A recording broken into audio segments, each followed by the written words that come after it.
Welcome to the Handcrafted Podcast, the business of making things. I'm Paul, founder of Philadelphia Table Company and the Handcrafted Network, and I believe great craftsmanship deserves great business strategy. This podcast is for makers who want to build not just great products, but a thriving business. Each episode will dive into the mindset, systems, and skills that turn craft into success.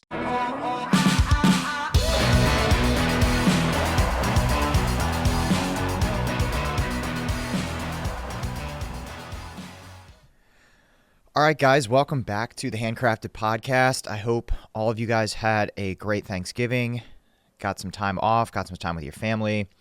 I know I did. It was really nice to have a minute of kind of peace and not working and all that sort of stuff.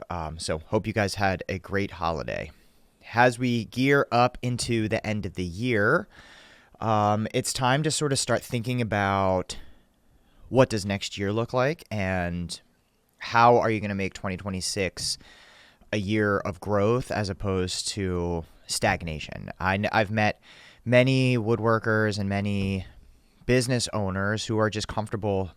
I don't want to say, it's fine to be comfortable with where you're at and being satisfied. I wish I was a little bit more like that, but I've seen a lot of people just sort of accept the same challenges and same difficulties over and over again, or they're like, hey, this is going to be my year. And what happens, time and time again, it's the same thing over and over again.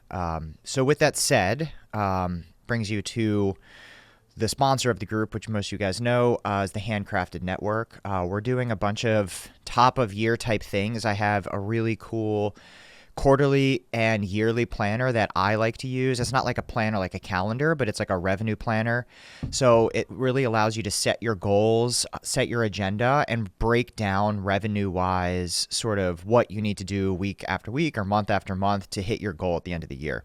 It's pretty sweet. I've done it. I continually do it year over year. It's a tool that I use that I've shared with the rest of the people in the group. Last year we did it and with a big wide group of people, and it was like super successful. A lot of people really enjoyed it. So we're doing it again this year. So sometime top of the year.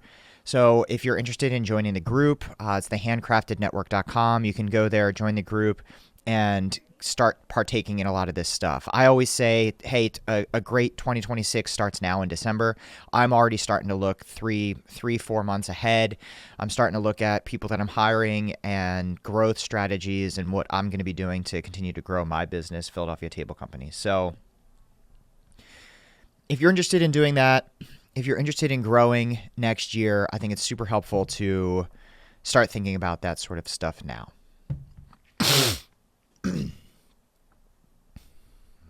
All right, so with that said, I want to jump into the topic today. Today I wanted to talk about 5 things that really changed my business, 5 things that I can go back to and be like, hey, these are things that really accelerated my growth, really made my business better, things that are really critical sort of stepping stones for my business. I've been reflecting on this. I know I did a podcast a little while ago, that there was like no silver bullet, no one thing. So I wanted to go back and I was like, hey, what are the things that really accelerated my business growth? What are the things that really, forced me to grow up, put my big boy pants on and say, hey, this is a business. So let's start diving into them. Number one of the first things that I've done, and these are in no particular order. So one of the things that has really helped me grow time and time again, I go back to this and I talked about it on one of the previous episodes, is hiring people. I really, really believe that success is in the agency of others. I really like building a team, finding people around me and surrounding myself with really incredible people. And I was thinking about it this morning as I was sort of preparing for this podcast, where I actually hired pretty early on in my venture. And I'm not saying you need to hire like a full-time employee. You need to go through this entire lengthy interview process. I just brought a helper on pretty early who was able to help me part-time, who was able to help me grow and allow me to take my mind off of day-to-day sort of building stuff. I could just be like, hey, go sand this, go stain this, go whatever. So hiring people has been super critical to the growth of my business, whether it be hiring people who are making things or hiring operations people or hiring. Now I'm starting to explore the ideas of hiring a salesperson because I've been doing all the sales up to this point. And to me, every time I've hired somebody, I've been like, oh my God, why didn't I do this sooner? And this was the conversation I had with my operations director this week where I'm kind of debating, hey, do I want to hire a salesperson or not? And I kind of was just like, hey, if I look back, every time I've hired somebody, I was like, ooh, that was a big step, but it really helped grow the business. It really helped bring it to a better place. So I can't emphasize enough. I think all of us as makers tend to over manage and are super particular about how things are done, all of that. I totally understand that. But at the same time, sometimes you need to let go. So I think hiring people actually really, really helped me let go. I mean, it's hard to train yourself to do that, but working through it is really helpful. So highly, highly encourage hiring people, surrounding yourself with the best people, surrounding yourself with people that want to collaboratively work together to grow your business. Growing it alone is super, super tough. When you have people who are there, who are invested in the growth of the business, it just helps tenfold. All right, number 2, systems and processes. Systems and processes were something that I really didn't even know what that was until I started hiring people and bringing people onto my team. Systems and processes allowed me to grow and scale. I have a thing within in the Handcrafted Network where I talk you through how to make a system, how to make a process. So in general, I think the easiest way, and I'm going to talk through it now. If you want the worksheet, you could also email me, paul@thehandcraftednetwork.com. I'll just send you the worksheet. So a system and a process is just sort of the way things get done. I'm not saying like you need to do, and another short term, I'm sure you guys have all heard it before, is SOP, so standard operating procedure. So the way I like to break down system processes and the way that I started doing it was I wrote down what I call the customer journey. So what does it look like for a client to come in from pre-sale, so them doing the inquiry all the way from inquiry to delivery. I broke down what all of those sort of steps looked like, and each step of the way I broke it down into like some sort of like different processes. When you're a small business, when you're a solo shop, for example, I know many of you guys are, or you're a solo entrepreneur, when you're doing that, you're doing kind of everything top to bottom. But what happens is as you slowly start to grow your business, what you start figuring out is, hey, I need a system for this. I need to systemize this. So I have a bunch of internal systems that are really helpful. We've started using Trello to help organize. I started that pretty early on, but before that, I used even something like really simple. I think it was like Microsoft To Do or something. So creating systems that when X happens, then this happens. And I know it sounds kind of complex. It can be a whole podcast episode on itself, so maybe I will talk about that. But like I said, we do talk about it a lot in the group. But that was one of the things that allowed me to sort of step back too. Because when you have employees, having systems, having processes, having things for them to follow through is helpful. If you don't have employees, it's actually helpful because you don't have to think about, oh, what's next? What am I doing next? If you have your own sort of process that you're following, even if it's in your head, it's really helpful to write it down. So this way you can allow your brain capacity to go somewhere else. It's like, they say like Einstein apparently didn't know how to tie his shoes. He wore Velcro shoes because he's like, why should I waste my brain power learning how to tie my shoe or tying my shoe? So same sort of thing with systems and processes. You shouldn't have to use brain power for that. You could use your brain power for better designs, for customer outreach, for marketing efforts, for building a team, all of that sort of stuff. So super critical systems and processes. It's probably likely going to have to be an entire separate episode. But if you are intrigued in starting to get systems and processes going now, you can send me an email, paul@thehandcraftednetwork.com. All right, number 3, cost analysis. So for a long time, I didn't really take business serious. I don't know. I don't want to say didn't take business seriously, but I didn't take accounting seriously. I didn't take money seriously. I was more just like, hey, as long as more money's coming in than going out, I'm good. I'm great.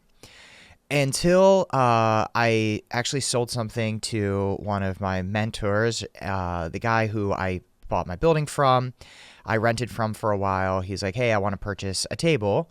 And, we would always talk business as two business owners. I was like, okay, cool. He goes, hey, just out of curiosity, like, how much money are you making when I put this through? And I was like, oh, I think we'll make about. He goes, dude, no, there's no about. You need to figure out how much you're making per project. So what I really started doing was dialing into tracking, and a bunch of the other guys and girls in the group have started using my tracking system. So what I've started doing was tracking the profitability of each individual project. And by doing that, we've created work orders. Work orders outline the hours for something that's happening. So I think the hours it takes to build the thing, we often underestimate the amount of time something takes, or how much, I call it like dick around time, you're doing in the shop. So we started implementing work orders with the projects, and you could do it as a solo shop too. I have plenty of people in the community that are doing it as a solo shop, where what they're doing is they're breaking down and keeping track of the hours, keeping track of the tasks. So at the end, you can go back and look at it and be like, hey, I only billed 60 hours for this, but it took me 80 hours. How does that help? That helps you so next time you do it, you look back and you go, oh gosh, okay, if I do this project again, I need to bill 80 or I need to bill 100. We have super, super deep, very complex, it's kind of like a coral reef of data and information that we share within PTC, where I can go back and look, hey, last year we did a project similar, how many hours did it take? So what this is going to do is going to start improving all of those numbers for you. The other thing too is I used to be so, I didn't really care about like percent profit margin. I was like, what? That doesn't matter as long as I'm putting money in my pocket. And what happens is, as you start to grow, and I'm sure many of you guys have experienced this, you start to run into cash flow issues. You start to rely on the deposits of the new projects coming in to pay for the current projects in the queue. That's such a dangerous position to be in. And largely what's happening is you are not being able to do stuff effectively and productively enough to create a profit per project basis. So once you start figuring out, okay, I need X percent. So for us, I know that I need to have a 40% profit margin on each individual project in order to float and continue paying down the line. Since dialing that in and since working on that, cash flow has been great because I'm able to account for it. I know how long it's going to take for a project to be, because you can be profitable. You can have cash in the bank but not be profitable. You could also be profitable and no cash in the bank. So really paying attention to that stuff and keeping track of, hey, how much are you actually making on these individual projects is super, super important. So everything from keeping track of all your materials, all your supplies, all your time, each project you work on should have its own separate work order. No matter how many things you're doing, you need to know dollars and cents, how much did it cost me to make this, period. If you're a single maker, set your own hourly rate. Say you're going to be $30 an hour or something, or 40 or 50, 60, whatever you want to be for your own hourly rate. But you need to know how much this thing costs you to make. So next time you do it, you can make sure you're doing it profitably. Super important. Super, super important. I cannot emphasize this enough. This is one of the biggest things, I think, of the 5 that I'm going to be sharing that was really helpful. All right, number 4. This one to me was likely maybe number 1, number 2, as far as like most helpful things. I think all of us have a tendency to, especially because we're like makers, we're like do it ourselves kind of people. I've always was weird about asking for help. I mean, like, you guys know, I'm sure you go for the other like builder type people, going to Home Depot, you're never going to ask for help. You're never going to be like, hey, where are the 2x4s, right? You're like, I'm going to find it. So you get stubborn and you don't know how to ask. You don't know when to ask for help. I hit a point within my company where I was like, hey, I need like outside help. I don't know anybody else. I don't have any other friends that are doing this. I don't, it's a unique industry, all that sort of stuff. So what I did was I started looking for mentors. I actually joined a online mentor group similar to what I've created here that was super, super critical to helping me think about my business in the right way. So without joining that group, I wouldn't know much about needs for hiring. I probably wouldn't be doing systems and processes. And what it did was it kind of put a magnifying glass on the business. It was the first time I had actually worked with somebody that was like, hey, let me see your profit loss statement. I was like, oh gosh, profit loss statement. I don't even know what that is. So working with someone, finding a mentor that, is like a paid group. I did, the group that I was part of was a paid group. It was a mastermind. I had a coach, a personal coach. It was super helpful. We met twice a month, actually once a month, and then did like the mastermind thing. So it's really similar to what I modeled the Handcrafted Network after. That group that I was part of was great from like a business perspective, but they weren't doing much that was like industry specific. So I created the Handcrafted Network to create like a more industry specific version of that. And that's been super critical. And once I started doing that, it connected me with other business owners. I was in groups with like people that were like lawyers, accountants, I don't know, like a bunch of different like packaging companies, marketing companies, all these different people. And what they do is they present their own ideas of how to sort of improve your business, which is really great. And what it taught me was being comfortable with asking for help and admitting that you don't know what you're talking about half the time or 99% of the time. So since then, I've actually actively pursued some of my own personal mentors. I've read different books and I've reached out to people on LinkedIn. I've emailed people and I have a whole network of people that I can ping when I need help with something. So like I said before about my cost analysis chart or my cost analysis work order thing, one of my personal mentors is the guy I bought my warehouse from. He's an amazing business owner. He actually sells golf carts, so completely unrelated business, but I have specific questions that I ask him about. I have other people within the furniture industry that I ask questions to. We'll get on phone calls. I was just on a phone call the other day with one of those when I was asking about hiring a salesperson, asking their thoughts, their opinions, and what they think. Then I have somebody else who helps me with sort of accounting things. I have people who help me with insurance things and marketing. So build a network of people around you and not being afraid to ask for help, really. And I think I talk to a lot of people too who are like debating joining the group, or I'm talking to them and like, oh, I'm part of another program already, or I already have a mentor. And it's like, dude, for me, it's like, when you're in college or you're in high school, how many teachers do you have? You have a math teacher, you have a science teacher, you have a gym teacher. You have all of these different people that are helping you in different ways. So just because you're working with one person doesn't mean you can't work with another person. And each person's going to bring their own sort of spin at it, even if it's within like sort of the same industry, the same sort of idea. The way I like to look at it too is if you look at all of the top professional athletes, and this is really what kind of sold me originally to hire a business coach, was that all of the professional athletes out there, what do? They hire a personal coach. They hire someone who tells them how to train, who tells them what to do. It's like LeBron already knows how to play basketball, but he's also hiring people that are training him and teaching him how to train and make him better and make him a better athlete.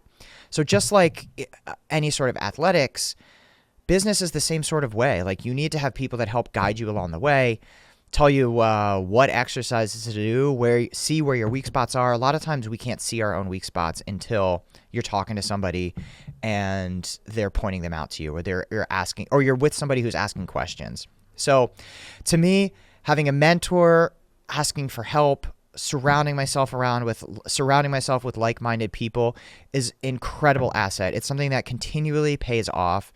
And a lot of times people are super generous. The mentors will be connecting you with other people. Even if you work with me as a mentor, I will say, hey, you need to talk to this person, to this person, or this person. And just remember, it's just we need to admit sometimes that we don't know what we're talking about. It's hard, I know, because all of us are do-it-yourselfers. All of us are self-starters. And it's really hard to admit that we don't know, but we don't. We really don't. I mean, even people like Bezos has mentors and people around him. So number 4, asking for help, finding mentors is really critical. Number 5, raising your prices.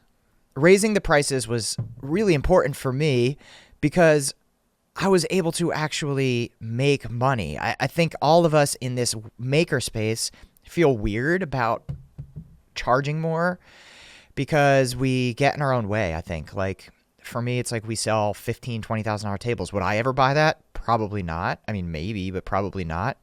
And we get in our own way and think, okay, well, if I wouldn't buy it, then why would this other person?